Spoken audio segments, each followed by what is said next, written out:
दोस्तों, अभी आप जो देखने और सुनने जा रहे हैं, उसे किसी सामान्य खबर की तरह मत लीजिए, क्योंकि इस वक्त जो तस्वीर उभर कर सामने आ रही है, वो सीधे इतिहास के पन्नों में दर्ज होने वाली है।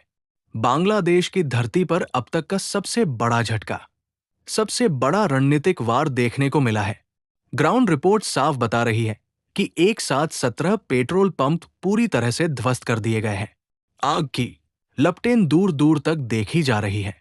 सप्लाई लाइन टूट चुकी है और पूरे बांग्लादेश में खलबली मची हुई है। लेकिन इससे पहले एक सच्चाई आपको दिखाना और बताना जरूरी है। आप मनोरंजन की वीडियो पर तुरंत रिएक्शन देते हैं, लेकिन जब बात देश की सुरक्षा और भारत की आन बान शान की आती है, तो आप पीछे हट जाते हैं।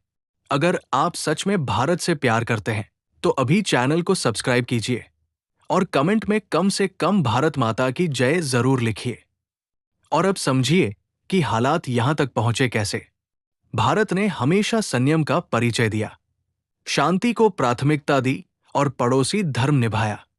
लेकिन जब बार बार उकसावे हों, जब सीमाओं के साथ खिलवाड़ किया जाए, जब देश की सबसे संवेदनशील जीवन रेखा पर आंख डाली जाए, तब चुप रहना कायरता बन जाती है।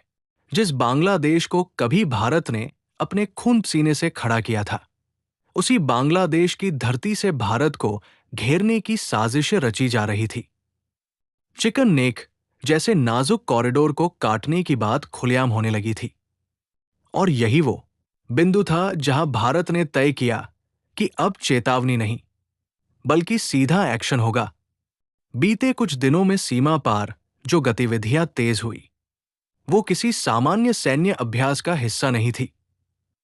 खुफिया एजेंसियों को लगातार इनपुट मिल रहे थे कि ईंधन और लॉजिस्टिक से जुड़े कुछ ठिकानों पर असामान्य हलचल है, और ये हलचल किसी बड़े प्लान की ओर इशारा कर रही थी। और जब किसी भी युद्ध या टकराव में दुश्मन की तैयारी उसकी सप्लाई से शुरू होती है, तो उसे वही रोकना सबसे बड़ा मास्टर स्ट्रोक होता है। इसी सोच के साथ एक बेहद सटीक और सीमित, लेकिन जबरदस्त असर वाला ऑपरेशन प्लान किया गया। सबसे पहले उन इलाकों को निष्क्रिय किया गया जो लंबे समय से भारत विरोधी गतिविधियों के केंद्र बने हुए थे। इसके बाद वो वार हुआ जिसने पूरे समीकरण को पलट दिया। 17 ऐसे पेट्रोल और फ्यूल सप्लाई पॉइंट्स को एक साथ निशाना बनाया गया, जो सिर्फ आम नागरिकों के लिए नहीं, बल्कि बांग्लादेश की सैन्य मशीनरी के लिए जीवन रेखा माने जाते थे। ये कोई साधारण पेट्रोल पंप नहीं थे, बल्कि वो नोड्स थे जिनसे सैकड़ों चेकपोस्ट और यूनिट्स को ईंधन पहुंचता था। और जैसे ही ये सप्लाई कटी, उसका असर मिनटों में दिखने लगा। गाड़ियां जहां थी वही रुक गई, ट्रक आगे नहीं बढ़ सके और कम्युनिकेशन सिस्टम लड़खड़ा गया। आधुनिक युद्ध में बिना ईंधन के टैंक लोहे का ढेर बन जाते हैं, और बिना फ्यूल के फाइटर जेट्स रनवे पर खड़े शोपीस बनकर रह जाते हैं। यही वजह है कि बांग्लादेश के भीतर अफरातफरी का माहौल है। प्रशासनिक स्तर पर घबराहट है, बयान बदल रहे हैं, पहले इनकार, फिर भ्रम और अब नुकसान को कम दिखाने की कोशिश। लेकिन सच्चाई को ज्यादा देर छुपाया नहीं जा सकता, क्योंकि जब सप्लाई लाइन टूटती है तो पूरा सिस्टम खुद बोलने लगता है। और यही इस एक्शन का सबसे बड़ा असर है। ये सिर्फ भौतिक नुकसान नहीं, बल्कि मानसिक झटका भी है।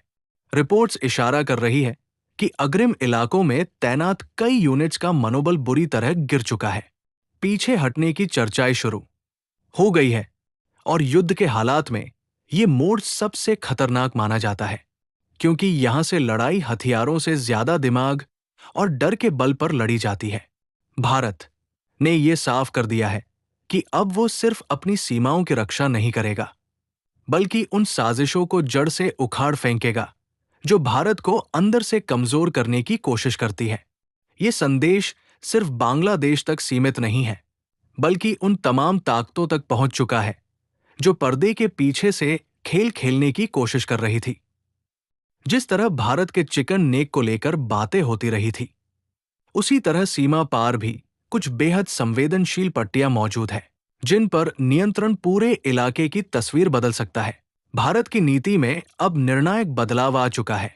अब फाइलें नहीं खुलती, अब फैसले लिए जाते हैं, अब इंतजार नहीं होता, बल्कि पहल की जाती है। और यही वजह है कि ये कहानी यही रुकने वाली नहीं है। अभी बहुत कुछ सामने आना बाकी है। भारत ने साफ कर दिया है कि अगर देश की सुरक्षा पर खतरा मंडराया, तो प्रहार इससे भी ज्यादा भयानक होगा। ऐसी और जानकारी के लिए चैनल को सब्सक्राइब कीजिए।